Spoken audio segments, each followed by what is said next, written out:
Gold ஜொலிக்கிற போல ஜொலிக்குது. Bouquet சொன்னல, இது ஃபுல்லாக பொக்கே புக்கு தான். இதுதான் அவங்க இந்த பூவை பறித்து இப்போ இந்த மாதிரி பண்ணி வச்சுருக்காங்க, அலங்காரம் பண்ணி வச்சுருக்காங்க. இதெல்லாம் ஃபங்க்ஷனுக்கு வர பூ. இது ஒரு ஃபங்க்ஷனுக்கு வர பூ. சூப்பராக இருக்குது. எப்படி பார்த்தீங்களா? இதெல்லாம் அலங்காரத்துக்கு வர, கல்யாணத்துக்கு வர பூ.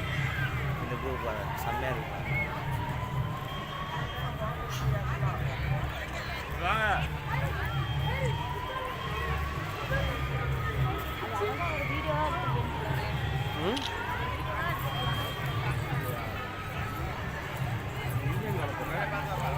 ஒரு 2 நிமிஷம் தான் ஓடி இருக்கு எல்லாமே.